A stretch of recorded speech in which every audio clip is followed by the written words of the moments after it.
She's like, well, I love you, but I'm not in love with you. I'm sure you've heard that one before. Or most married guys, when they're living in sexless relationships or marriages or whatever, that's usually the case. You know, I love you. You're such a great guy, but I'm not in love with you. If that conversation, by the way, if that realization happens for women earlier on, like while they're still single, that's when you get the wait for me speech, right? Or the wait for me joke. It's the Friends, the Ross and Rachel situation, right? Well, if we're both, when we get to hit 30, if we're both single, then we'll get married because you're such a great guy. Oh, thanks. You're such a great girl. Well, we're going to go and experience our 20s and you know, bang whoever we want, try to find the guy who's the best fit for us. But if we don't find that guy or that girl, then we're just going to you're going to get married at 30 years old.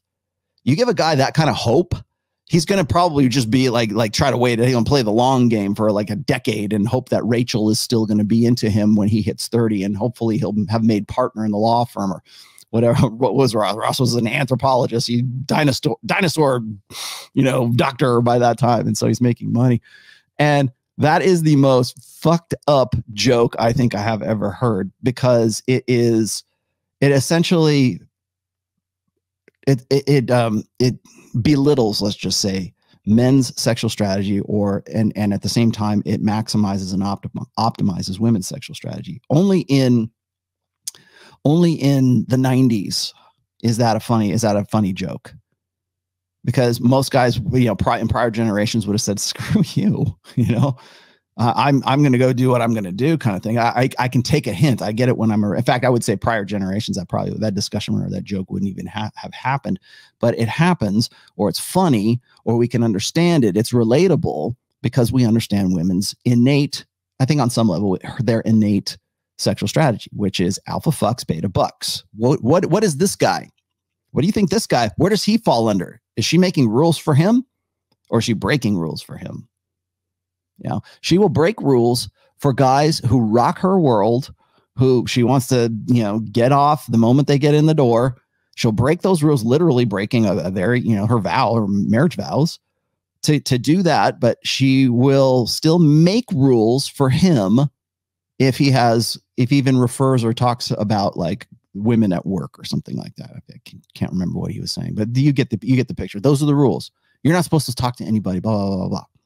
Well, meanwhile, she's banging those other guys. And she probably has no concept of the cognitive dissonance that is part of this. Now, I don't want to get too analytical here because, yes, it's a waste of time. As I said before, the moment she cheats is the moment you hit the point of diminishing returns with that woman. Now, I will reiterate this. This is straight out of my first book, and I think I'm going to have to paraphrase it because I don't remember the exact words. But when a woman cheats on you, that's an automatic next. You want to know why the seventh iron rule of Tomasi is never root through garbage once you've taken the can out to the curb, because what you thought was valuable inside the trash is never worth looking for. It's not what you thought it was, and people see you getting yourself filthy in the trash. And the reason for that is because it is always time better spent developing new relationships and new women and new perspective and developing new plates. Hopefully you take me seriously when it comes to plate theory and dating non-exclusively. But it's time better spent developing new relationships, or going out and just approaching, right, is a better use of your time than trying to repair a relationship like this. Who's going to tell this guy, you know what? Don't throw the baby out with the bathwater. You need to get with this girl. Who's going to say that? There's a lot of guys that will. There's a lot of women that will, and we're going to look at one here in just a second. Oh, that's okay. She's just self-mutilating. She has real problems. She's dealing with depression, and her form of catharsis is to bang random guys for 6 hours at a clip. That sounds like logic. That sounds like, oh, well, I'm a victim anyways, or I'm vulnerable, and so therefore I can use that. It's the same rationality that Jada Pinkett Smith was using when she got caught, and she tried to spin it as if it's an entanglement. Well, you know, yeah, stop acting so crazy. We all do. It's all about love, and it's like, and you know, whatever Oprah-esque, you know, euphemism we can throw out there. The fact of the matter is that mentality, or that lack of cognitive dissonance, is a key function of hypergamy. if I can convince myself that it's okay to go and break rules for the alphas that I knock it out with, and I can still expect this guy to, first of all, not to be a provider and invested in me, and I love him. You're the first guy I've ever loved. Yeah. Well, that sounds like a pretty fucked up place to be, because that's what you're doing. That's the sort of the arrangement. You remember why I was talking about how human beings are innately promiscuous, but we are monogamous by choice. That choice has to have compromise, has to include compromise.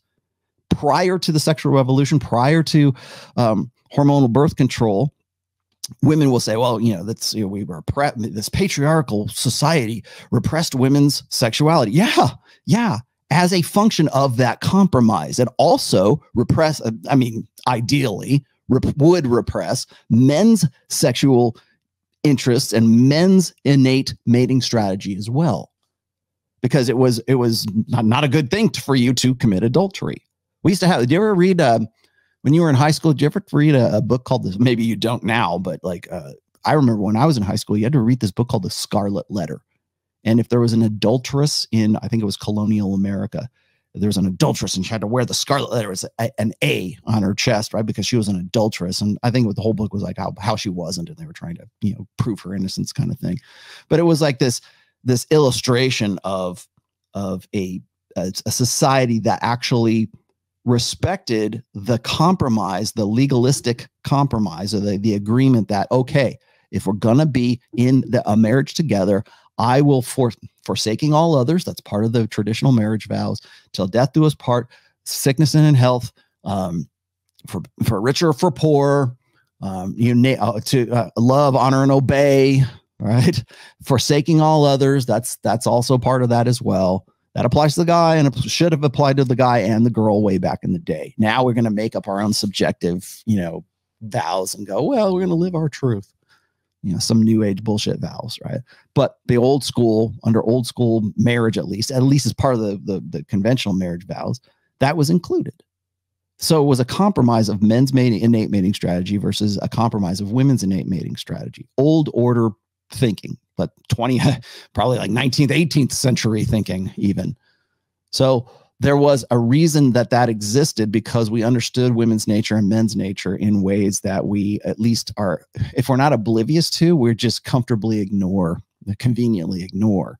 And this is one of those episodes right now where we look at the conflict between that compromise, and really that's what monogamy is. It's a compromise of our innate mating strategies to do something in favor of parental investment. We have to invest in our offspring. We have to have, okay, I promise to protect you, provide for you, and be parentally invested. That's the 3 Ps of the beta buck side of hypergamy. The alpha fuck side, the alpha seed side, is where this chick is at right now. And so essentially what she's doing is she's trying to balance the hypergamous equation. I love you. I don't know why I do these things. I beat myself up. It's a bad thing that I do these, but you should feel sorry for me because I can't figure these things out. I have a problem. I have a disease. I have a psychological disorder, whatever it is. I'm self-mutilating by having porn sex with somebody was saying in the chat, she should start an OnlyFans channel. And she probably already has, if she hasn't, she's probably making a good chunk of change on this. An adulterous woman will lie, eat spit, and say she's done no wrong. Proverbs. Okay. Yeah. Maybe that. Okay.